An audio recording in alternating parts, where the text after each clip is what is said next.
炮。游戏的内容是谁是卧底，它也可以是形容词。哦，那我们这轮就轮空吧。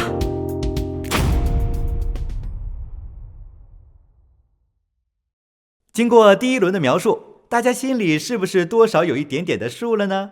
好，速战速决，第二轮开始。啊，又到我了。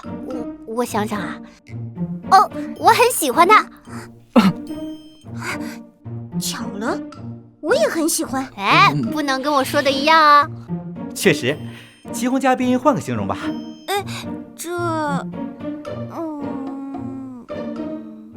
哦，想到了，它闻起来香香的。哦，真是好厉害的发言。那么下一位嘉宾，这个要说起来，他可能还算有名，大家应该都认识吧？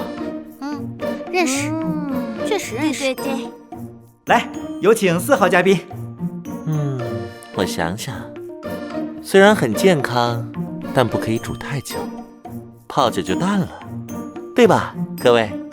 哦，我都一直泡的，就喜欢淡的。龙井，你没事吧？是不是感冒了？好怪，但是，总之普洱好像话里有话，怪怪的。不管，先把那个最危险的投出去。我投普洱。哎，你这是误伤啊！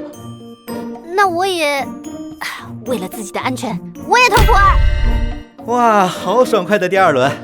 3号、4号嘉宾，关键的2票会投给谁呢？贤弟，我也选普洱。普洱嘉宾这就被票出局了。那么他是不是卧底呢？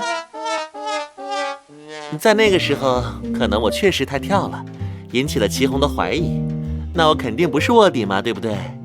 但如果有下次，我还是会这样说，吸取一下教训，别再引起茉莉、祁红的注意。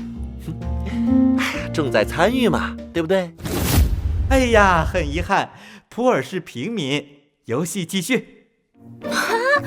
竟然不是！那是谁啊？太可惜了。那么第3轮这就开始。1号嘉宾，